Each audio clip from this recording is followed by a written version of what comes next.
Andy, couldn't you have more of a twinkle in your eye like your father? More twinkle. Welcome to podcast 43. Yes, yes, yes, yes, maybe, but yes. Hello, welcome back to another episode of Podcast 43. I'm Chris Borg, your host, and I'm being joined by... Fulton Collins, co-host. And we also have with us the great... Cody Workman, and I'm also a co-host. I'm coming at you all pretty early this morning for this recording. So if you hear a yawn, please forgive me. Yeah. Now, unfortunately, we us East Coast elites are holding Cody's West Coast okay. time zone down. I'm forgiving y'all, but it's can you guys hear yawns? I feel like people have mastered the art of like quiet yawns in the 21st century. Turning your face away from the mic, kind of putting a hand up. There are definitely good tricks to avoid. There's a lot of good tricks. Yeah. It's not like you can like plug your nose or anything, but like you can like, there are things you can do to disguise a yawn, which I think was previously impossible. And did y'all hear that? I did just yawn. Really? I did just yawn. Gosh. I think we're okay. See, what's so great about when we do these is all of our cameras are off, so you'll never know what I'm doing. That's right. While talking about Andy Hardy. Yeah. Well, I did want to highlight the bonding nature of Andy Hardy bringing East and West Coast together. I mean, under one unifying love. So that's pretty special. He really brought it to. I was thinking of you boys in that in this week's films. I was like, wow. Speaking of Andy Hardy, I guess we're focusing on two movies again this week. Chris, I thought you were gonna do your freestyle of Andy Hardy over the 6 foot, 7 foot beat. We'll say. I'm sorry. We'll save that for next week. I'm sorry. Oh, I spoiled it. Okay. My bad. Dang. Yeah, I would really like to see an Andy Hardy theme. Well, I would like to just see like a rapper like reference Andy Hardy. Like it could happen. Kendrick could be like, Drake, we know you like Andy Hardy. Like that's she took my last $2, Andy Hardy.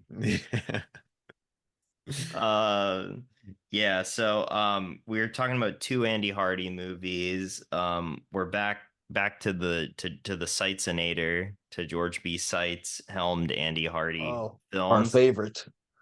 We got Judge Hardy and Son from 1939 and 1940's Andy Hardy Meets Debutante, which funnily enough I just checked and they actually only released one Andy Hardy film in the 1940 calendar year, which is crazy when you think about nuts.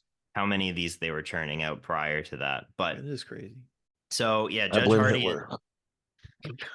The war effort. The war. I feel like that must have had a factor. Like once they went into Poland, it was like we're stopping this. There's more important movies to make. We have to ration resources for our allies in Europe. We can't be wasting. Gods, we're like we can't give them 3 Andy Hardy movies. Have you seen the world? So Judge Hardy and Son, I think it has the interesting. I think it really kind of surpassed my expectations. I found this one to be one of my favorites that we've seen so far. It doesn't eclipse Love Finds Andy Hardy for me, but I still think it's probably my second favorite that I've seen, or Andy Hardy Gets Spring Fever could be tied with Judge Hardy and Son for me. But I really like this one. No, this is classic Andy Hardy. This is like the formula working at its best. It has a very strong emotional punch. You have great side characters. It's just very, very good. It's a really solid piece of filmmaking. The actors are clearly getting more comfortable with each other. I mean, the relationship between Judge Hardy and Andy Hardy in both of these films but especially Judge Hardy and Son, is just so special. It's so fun. Mm. And you're right. Yeah, this one is definitely like, top tier Andy Hardy. Yeah, Yeah. no, like I completely agree. Like it is kind of like one of the essential ones. I feel like out of all the ones that we've watched, like it's definitely like top three for me. And we've talked about it a little bit before recording it, but I think like what makes this film so special is it does kind of like take the Andy Hardy formula and simplifies it and kind of refines it down to like its core, like emotional resonance, if that makes any sense. But the father-son dynamic is like front and center of the narrative. But I also love that like this film feels very expressive with its slight dips into like film. Like I feel like there's more care behind the filmmaking in this one, kind of coming off of Andy Hardy gets spring fever. Like there's all these little moments where there's flourishes, like with the camera movement or like the Hmm. blocking or the lighting that feels just more inspired than the movies that came before it. And it's dark too. I mean, it out of almost out of random occurrence, it gets really dark. It's very interesting. I was just gonna say, when I think of like really good scenes of filmmaking in Judge Hardy and Son, I think of that scene where Andy's sitting on the staircase and Hmm. he's like just like really, really sad because in this film, his mom catches pneumonia and almost dies, and it's something that the whole Hardy family, has to reckon with. They don't let her sister, Aunt Millie, know that she's on her deathbed, or she could be on her deathbed, but that's okay. They don't really mention that part. She just goes away to visit their family in like rural Canada, and I just thought that that was a really interesting turn for the series to take, and I also think you see a whole new aspect to Judge Hardy and Andy Hardy's relationship, because Judge Hardy's always the guy with the answers, and he doesn't really have too much to say or too much wisdom to say on, the fact that his wife may very well die, and Andy has to look out for his dad, and I think that's really touching. I mean, there's those scenes where like it's really heartbreaking, and Mickey Rooney just sells it so well. But there's just little moments where he's looking at his father, like his father has his like head in his hands. He's sitting on the couch, like he can't hold his head up. He like doesn't know what to do or how to handle this. And like you said, he normally is the center of the family in terms of like guiding everyone morally and how to navigate life. But there's just this one scene where he's looking at his father, and then you can see like the bags in Andy's eyes, like his face just looks so disheveled. And I don't know if like if Seats saw Spring Fever and he's like, okay, I gotta work more with Andy's emotions because they really play into like other emotions rather than whippy, and I mean, which they have Right. before. But it just feels more. It's interesting. No, Eh, it is, and it's also still pretty funny. Like the Andy Hardy plot is it's pretty ludicrous pretty Yeah. quickly. Hmm. And when we get to that, because yeah, you definitely when I think of this movie, you immediately want to talk about when it gets kind of dark and serious, because when the threat of death comes into these movies, it feels very real, and it kind of jolts you down to out of this kind of illusion and like weird fantasy world and back into real life. And there's this incredible sequence where Andy Hardy has to go pick up his sister, and Mm. it is like storming rain outside, and they are, it's like upstate somewhere. I can't remember where he's going to get her, but he's got to drive like a while to get to her, She's like to staying at a take her back. cabin or Yeah, at something. some cabin, and he's Yeah. got to get her and take her back to see their dying mother, because maybe it's going to be too late. And they're trying to get back, and the rain is so extreme, and this like sheriff and all these cops are like, you can't go across the bridge, it's too dangerous, we've blocked off the bridge. And Andy Hardy is just like pleading, and he gets through to the sheriff. And literally, this was the moment that I just was like losing my mind. Is the sheriff just gives Andy Hardy his car on the other side of the bridge. And he has this great line where he's like, I'm not going to tell you to drive slow because I know you're going to drive fast, but be careful. And it's like one of those things where it's like, this stranger is giving you a car and saying, try not to be too reckless, but I know you're going to be reckless just so they can try and catch their mom before she dies. I was like, this was a different world. Well, this is Judge This is Hardy's this son. is this know? is yeah, but this is I mean the 30s or something else. But Yeah. it is a really, I mean, it's a really touching moment, and I was very taken aback by it. And visually, the rain looks pretty intense in this movie.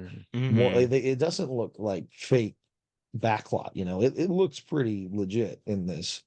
Like they might have waited until it started raining to to get some of these shots. But that's probably my favorite part of this film is that whole sequence, and then the kind of build up to when to how they resolve the pneumonia and everything. It's a very good. It's a really good emotional film, but it's also deeply funny. There's this really interesting, you know, because the first case that we get, because each of these films opens in the courtroom, is the Judge Hardy having to deal with an elderly immigrant couple who come in. They're Oh, vaguely European. They're just vaguely immigrants. European.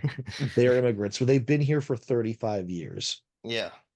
So it's like, yes, they are obviously immigrants because that movie is making that very clear, but they've been here 35 years, you know, so it's whatever. But they're very poor. They're about to lose their home.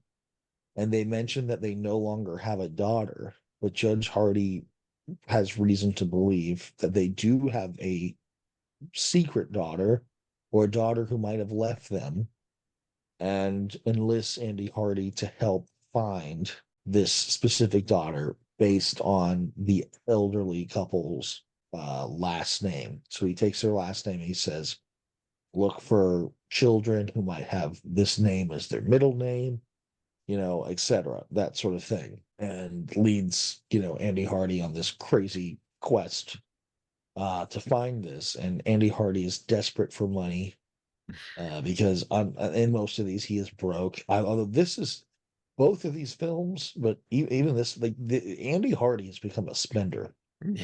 Like it's a Honestly. problem. Well, Like this man is.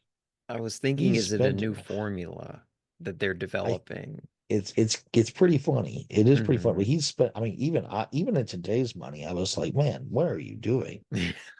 You know, you spent $38 at dinner. And I'm just like, that's insane. I Yeah. couldn't do that, and I live in 2023. You live Um, in 2023, Cody? Oh wait, what year is it? Well, 2024. Y'all woke me up. I'm here. just speaking on the humor of the film, I do love like in that first court scene. I don't know if this was like a meta joke, but like I think he's like I think Judge Hardy says something to one of like his coworkers about like his wife taking a trip to go because Mrs. Hardy is going to her parents' golden marriage, which I guess is when you get remarried at 8 after you've been married for 50 years, if that's I could yeah. be mistaken.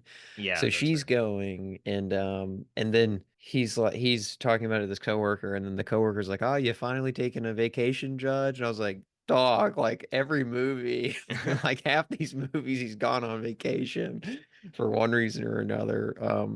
But I also love, and it's kind of a touching moment, but after Mrs. Hardy is diagnosed with pneumonia, Andy's very distraught. And so he's talking to his father at breakfast. And I feel like Judge Hardy kind of puts his mind on the case to take his mind off of his mom. And he's like, "Oh, well, Hardy, you better get on the case." And then it like cuts to like a shadow of his fedora on a hat, on a door as he's knocking on it, and they were paying homage to like the noir film style, and I thought that was very Yeah. fun. Not something we've really seen them play around with too much before. Well, to go back to Andy's just overall adventure, in this one, like with trying to have get money. I think it leads him into some pretty funny places because he's also trying to figure out who this estranged child of this immigrant couple that needs to get money so they don't lose their house. And Andy like goes to people that are his age that have like um middle names that have the letter V in them, and like he kind of gets roped in with all of them because they all like become smitten by Andy Hardy, of course. I just really liked the what was her name? Eudora, who like is obsessed with Andy Hardy. I thought that she was really funny because she like would speak uh in kind of like cutesy baby Andy talk. Dandy. Yeah, and she would call him Andy Dandy, Dandy Dandy.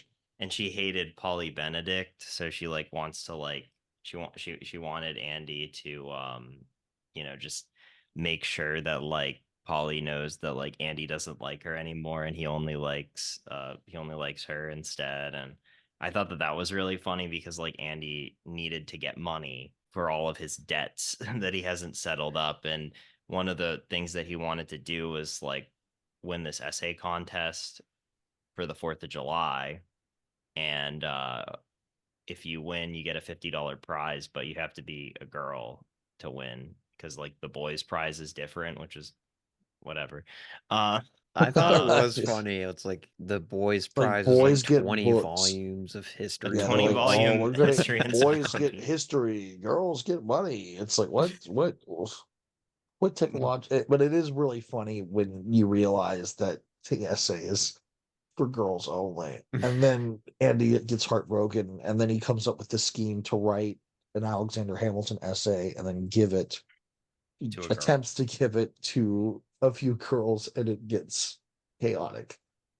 Yeah, Um, but it's funny because he has that idea that he's going to win the essay contest anyways, so he like just keeps paying for things on credit that he wants, like new tires for his car, a tuxedo, like flowers for Polly, and then he doesn't realize that guys don't win the cash prize in the contest, and then he just doesn't really know what to do. So then he just takes it to the next level with this scheme by trying to woo different women in Carvel and passing off the essay as his own. So yeah, I was very enthralled by this Andy Hardy scheme. I don't know. It was different from the other one. Felt like just a little bit new with kind of his money troubles, and it wasn't just I don't know.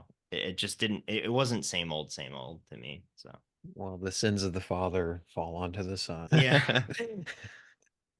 It's just switched generations. And then I mean this whole familial thing with this immigrant couple that haven't been able to locate their daughter. Andy does actually figure out who it is, and it's that's all kind of neatly tied up. There's this whole scheme with like this girl that's at his high school, but her like mom, who was the daughter of the immigrant couple, like lied about her daughter's age so she would appear to be younger so she could remarry to this guy that was pretty wealthy, but she like has to force her daughter to act like she's 4 years younger than she is. So like she'll say you're 14 even though that her daughter's 18. I thought that that was kind of weird because like Mhm.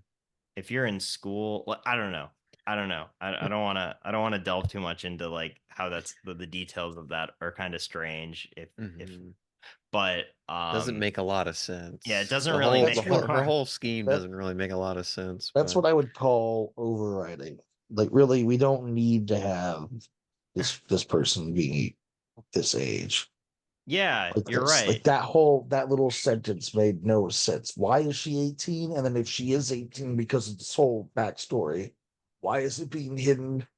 And then why is it finally okay to say it's like it was a little too convoluted. It didn't really take me out of the movie, but it is odd. It is an odd little exchange that happens. I mean Yeah. it's funny that like the mom lied to her new husband about her daughter, but only her age. Yeah. I think was what the whole I Well, could be I wrong. think I think it was what it sounded like was she had the daughter.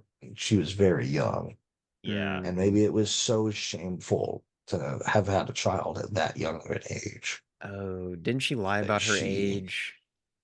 I think so. I Okay, think Yeah. then so. that's That's why. My how bad.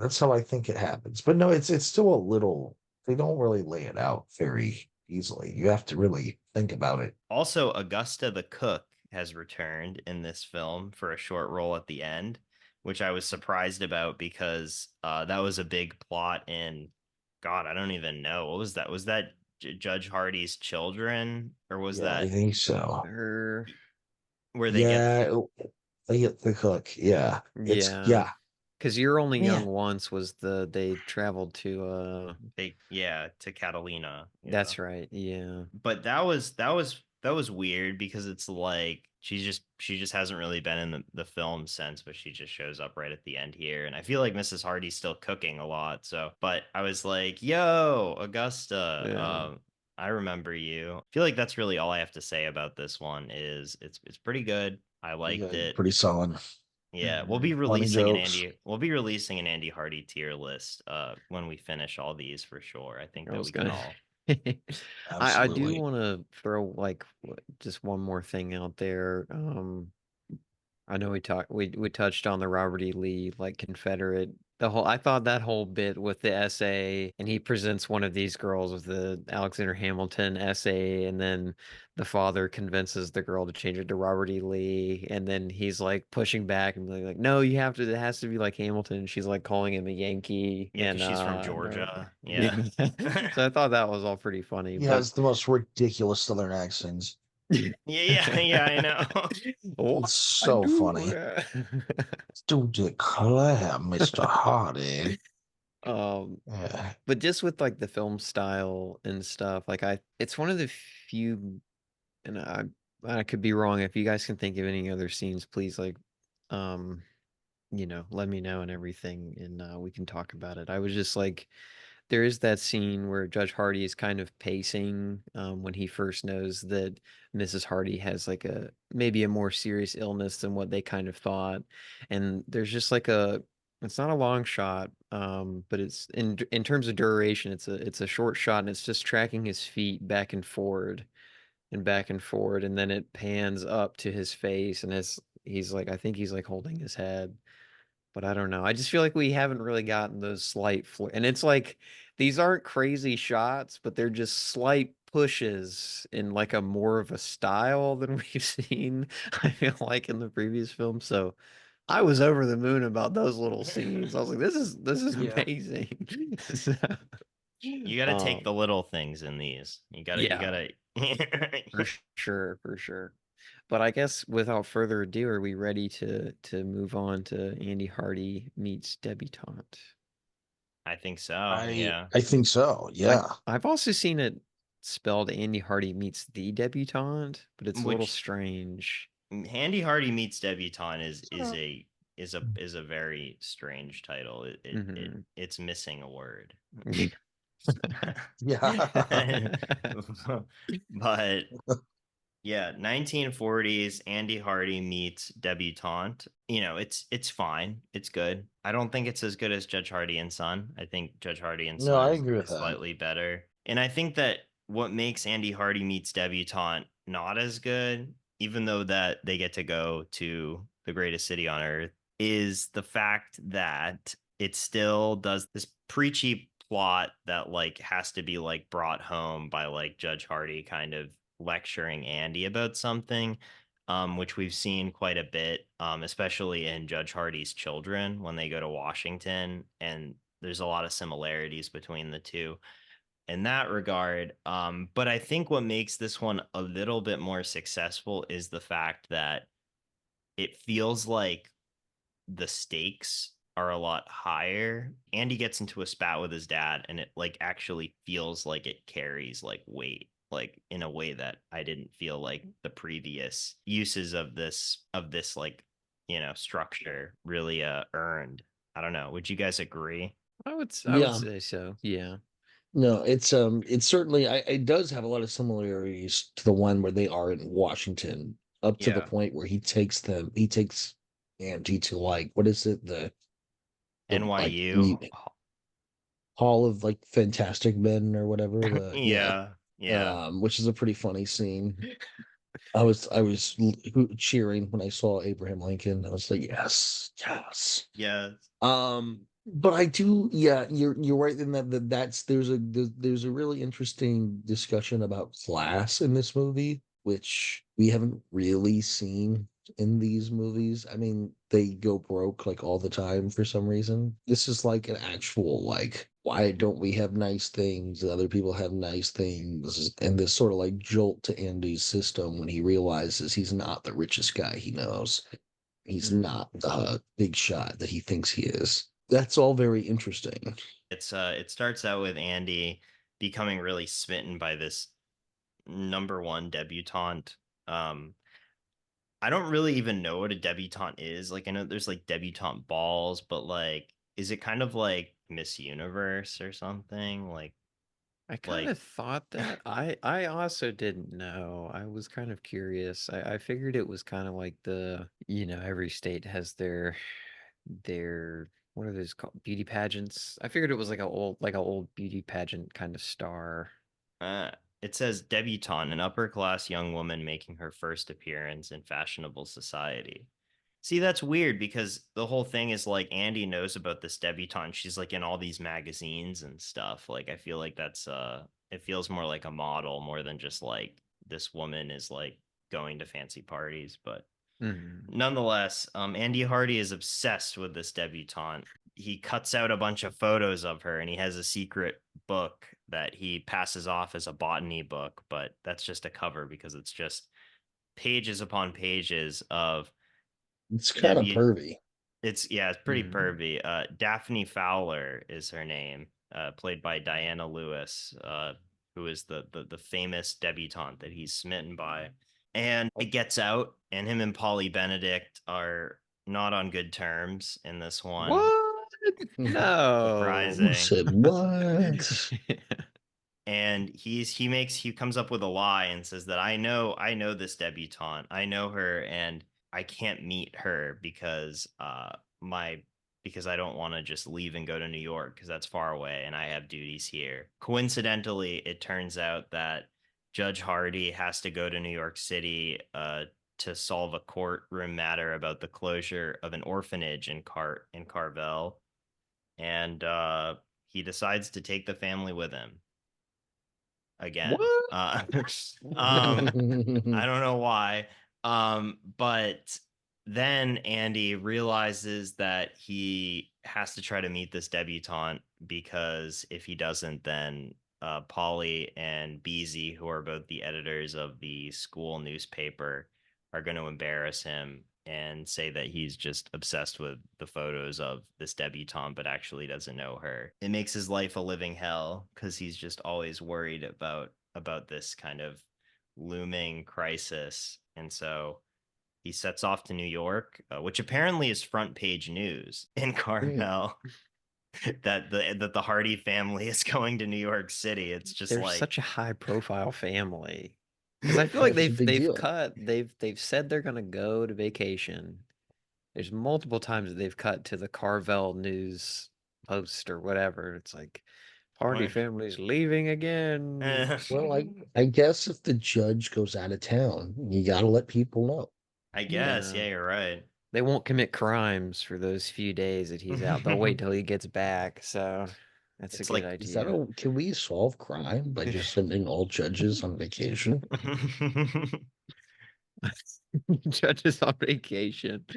Oh, that'd be the Oh. sickest reality show. Oh my God. I sentence you to 3 margaritas. No, Well, it's you the know what thing. happens at 3 margaritas, Cody. This one also doesn't open in the courtroom. It's the first film that I Mhm. think that has not opened in a courtroom scene. Yeah. Yeah, it's because Andy's cutting out photos, right? That Yeah. is true. I forgot about that. And I the don't like it when these movies break away from their formula. I know it's just like what? And there's the whole orphanage aspect in this movie. That's what is that little character's name? The little Francis? Francis, yeah, Was it which we Francis? Yeah. androgynous boy or girl orphan. I think it's a boy, but It's a it doesn't boy, really yeah. matter. They Yeah. "What's up, toots?" He has some pretty ridiculous lines. But I was pretty excited when he first shows up on screen, and Francis has that interaction with Judge Hardy. It's very wholesome and it's very, very funny. And Judge Hardy, once again, very noble cause here that he's fighting for. The big part about this movie is the return of Judy Garland. Like that's what most people are gonna get excited about when they see this movie. And she's in it a lot. It's the same character. She's still in love with Andy Hardy, helping him Yeah. achieve his goals, and it's just as heartbreaking. He still thinks she's just a little child. It does lead to a fascinating ending Hmm. with them having a conversation about what it means to kiss someone and whether it's okay to kiss someone and all of this. It's very. I did not expect that type of conversation to happen in one of these movies. Yeah, it is surprising, and you are very happy that he finally catches on to the fact that she feels that way about him by the end, and she's able to, of course, sing a few numbers in this, which is always, I don't know, it's always appreciated that they don't really have musical numbers in these films, but when Judy Garland's in these movies, Yeah. they do let her sing, and And she kills it she again killed. in Yeah. this one too. Mm. Gosh, how many songs does she have? 3 or 4? Like I think it's three. Yeah. yeah, Mhm. it's not, it's not insignificant. Like they're there. I think that first one's very funny. The alone, and every time she's alone, she's like, oh, and like peering into the room that Andy's in. Like I thought that was Yeah. pretty fun. Something that's also interesting is you never see her parents or grandparents in these films. Judy Mm, Garland's character, yeah. Betsy. You never see Mr. Booth. You never see Mrs. Booth. You never see her grandma in Love Finds Andy Hardy, who she's staying with for the summer. And it's like I think the intention of that is to show that she is like very very mature for her Hmm. age, and Andy just doesn't see Mm. that. And it's funny because he's older physically, well, actually, but he's much more immature than she is. Like he's always asking his dad for money, always needs stuff. He doesn't understand things in the way that she does. Like he wants to go to this restaurant because the debutante that he's been trying to get a photo with for people back home is going to be there, and he just goes out to the restaurant and he tells Betsy that he's gonna go, and she's like, I don't know, Andy, do you have that much money? Like, do you? And he's like, oh, I got $8 in the bank. Mhm. I can buy the whole restaurant with that money, and he doesn't really understand how expensive restaurants are that are like actually like really fancy in New York. And so she just has like much more wisdom that he doesn't realize. And I think that they also depict it that way by showing her like not really being with her parents at all, or not showing what they even look like. I was curious what y'all thought about the use of this is such a nitpicky thing, but the use of rear projection in this movie, I thought it was really interesting because I feel like when I typically see rear projection, it's just like flat on, like completely level with the front of the car, but this one is like from kind of like the sides of the car, and I thought that was kind of interesting. That might be something that is more well done in older films. I just hadn't seen it up till this point. Um and I'm blanking on any other examples. I'm sure I had seen it, mhm. but it's a little different in this film. Did they shoot any of this on location? Because there were scenes that it looked like they actually went to New York and shot stuff, like when they Oh, were. I'm sure they had like a second unit in New York or something, or maybe a few days in New York. Um, Yeah. Mm. but let's see. They shot this on the MGM lot. They have a pretty good New York street. Like, I mean, you could get away with it, And then just get the B-roll for like St. Patrick's Cathedral, right? Grant's Mhm. Yeah, Tomb. Yeah. all that Well, stuff. speaking of the Grant's tomb, one of the funniest moments in the movie is when Andy Hardy compares getting a girlfriend to going through the Civil War, which I thought was very an interesting comparison to say the least. So, He's spitting facts. yeah. I He's so also, sorry. I was saying he's so nihilistic in this one. I think it's the most Hmm. Andy Hardy at his most nihilistic is Andy Hardy meets Debutante, I would say. I really do think Spring Fever like broke Andy Hardy, because like ever since Spring Fever, I just feel like we've seen him like at his lowest of lows up till this point. But he's also growing up and getting more mature and having to deal with more complex issues than just getting $2. Now he has to get $48, and some change. Yeah, no, this is definitely an increase in funds here. Mm-hmm. There is. I wanted to ask y'all about about a line that I heard, and I wanted to make sure I heard it right. But there's a scene where Judge Hardy is talking to Mrs. Hardy, and they're wondering, is Andy gonna be okay? And I swear Judge Hardy said, "Well, Betsy's a New Yorker, so she carries a gat." Yeah. Did I hear that right? Yeah, he did say that. Does that mean something else back then, or does that still mean Gatling gun? I was curious. I think it might mean the Gatling gun. Yeah, Yeah. revolver or pistol. Yeah, early 20th Wow. century abbreviation of Gatling gun. It's crazy to see how language is. We still keep certain terms even till today. Yeah, Absolutely. but don't you dare say bucks instead of dollars, That's very true. Well, that's the end of the world.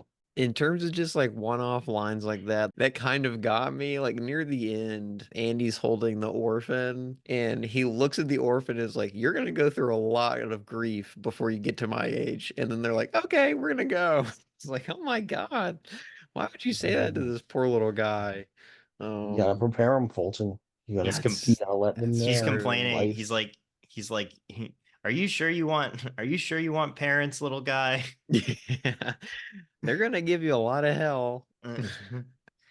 Which the Um, whole stuff with the orphan is, I thought, so like perfectly like set up and executed at the end, because when he gets back in town, so just to recap on the ending of the film, Andy does start to have feelings for Betsy, and he discovers this while trying to go on this date with the debutante, or trying to get set up to get this photo to solve all of his issues back in Yeah. Carvel. So he gets the photo, sends it back to Carvel. They print all the photos, and Polly is like, "Oh my God, like, how did you do this? I didn't know it was all true and everything." And so she's like, "He must be so much mature." And she's saying that to the other yeah, Beezy. Beezy. And then like we know Andy's about to walk in the door, and he walks in with the orphan, and Beezy and Polly just go, "Oh my God." He's I got a thought that kid. was a great setup. They thought he had a kid, which I thought Oh, the that's so jokes were very, funny. yeah, they were very well Whose executed. baby is that? That was so good. That Yeah. was so good. The class analysis of Andy Hardy, Mhm. which sounds really funny to say.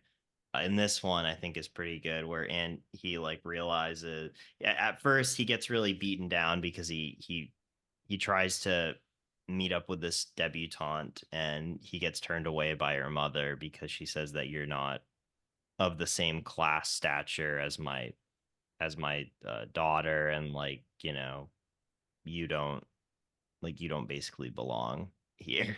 And he gets really beaten down by that, and he like starts insulting his family and his dad too. He says like, you're just a country judge, like how do you know like how people are in New York, like we're not from this big city, and we're not like wealthy by any means. I don't know, it's just he has this exchange with his dad where his dad's trying to show him that anybody can be great in this country. It's very like rah rah America. Obviously, it made me think to myself, well, what about if you're, a minority? Like, Mhm. Mhm. but which Bolton did observe that there really aren't any people of color in the Andy Hardy films. I think there's only one that I can think of. Not that that's too surprising for a studio film in the late 30s, but it still should be noted. But anyways, he basically just insults his dad, and he's like, you don't know how things work. You're not from here. Right. You're not from New York. And that really kind of hurts his dad, and they kind of have a little bit of a spat about it, and Andy feels really bad. And I don't know, it's just it's a really good scene because it shows um something that it shows that something that Andy is just completely in the wrong, but it's also something that is a bit untreaded territory for these films, and I really did think that it was a really emotional scene, and it just was different from the rest of these little talks that they would have, where it was usually like Andy just kind of asking his dad for advice, but it was like Andy almost like telling his dad, I don't need your advice. Your advice is no longer good because you're not like the people here in New York, and you're just a country judge. Because you're not a New Yorker. Yeah. I don't care what you Yeah. think. This is on a side note, but it was just something I wanted. I had two kind of ending thoughts, I guess, about these two films in particular. So I think, as we noted, the Andy's Ride High was like the highest grossing movie out of all of them, which is very interesting. Oh no, sorry. Love Finds Andy Hardy. I'm sorry, was the highest grossing. But then kind of after that, the box office return isn't as big. So Judge Hardy and Son made 216.9 million, and Andy Hardy Meets Wow. Debutante made 209 million. I don't know if this is. It I most don't definitely know. must be adjusted. Yeah, it is Yeah. adjusted. Yeah. But you Yeah. can kind of So see them. The tip is we're past the peak of the financial returns for this. well, I mean that's still pretty incredible money. Like Mm-hmm. you can see why there's still going to be, what is it, 7 more of these. So we're at the It's midway point too. We're past the Yeah, midway point we're at of the the midway series. point. I'm very curious what else is in store for us. And but yeah, no, there's still a pretty big cultural force, even at 200 million, because there's no way these movies are costing much at all to make. Oh I no, mean, I don't they're have. churning them out so Yeah, like quickly. there's so many times where they're like, let's go to like this. Let's like when in Judge Hardy and Son, he's like, son, let's go get a bite to eat together on the road. And I was like, oh, they're gonna eat at a restaurant. It's gonna be like really good, like, And they're just one-on-one, like, heart to nope, heart. Yeah, they just cut, and it's like passage of you time. don't Let's even go see back to it. the They're like, house. Yeah. We're we're not not going to building a deal with a restaurant restaurant. set. No, look at that. We don't need that. It's um like when he's like at the end of this one, he's like, we're gonna have a long talk on the subway when we get back. And just I was like, oh boy, a subway scene. Nope. That would have been interesting to see. That would have been cool to see. Yeah.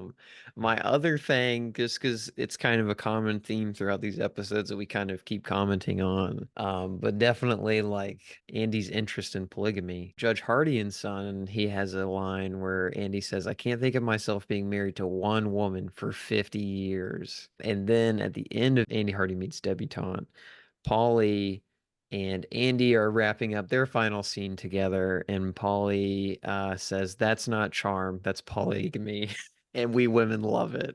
And Yeah. I thought that was very, very interesting line. That was a fascinating line. Yeah.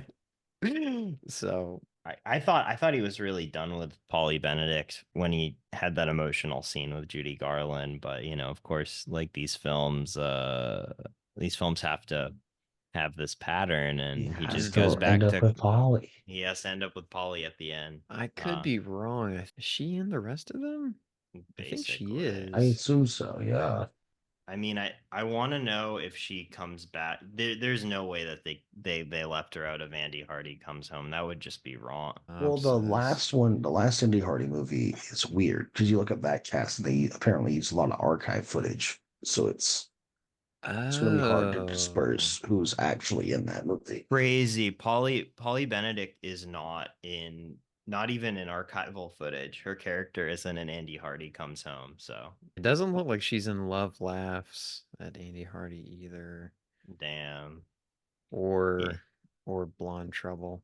Well, I guess we shouldn't get too ahead of ourselves. We will naturally figure out what happens Yes, between him we and will Yeah. Polly. be. So, Yeah. Yeah. I you think As we keep making our way, yeah. know, yeah. But yeah, I guess that's all I can say is two good Andy Hardy films this week. And next week we got another Judy Garland one to look forward to. The last of the Woohoo! Judy Garland Andy Hardy films. So Yes. Oh, boo, but yay, another Judy Garland. And these films are getting, me and Chris were talking about it before you got on, Cody. These films are getting longer. Private Secretary and Andy Hardy are both an hour and 41 minutes long. And I that's not saw even the longest, but yeah. But because yeah, these do you guys? last two were perfectly timed. Oh, I agree.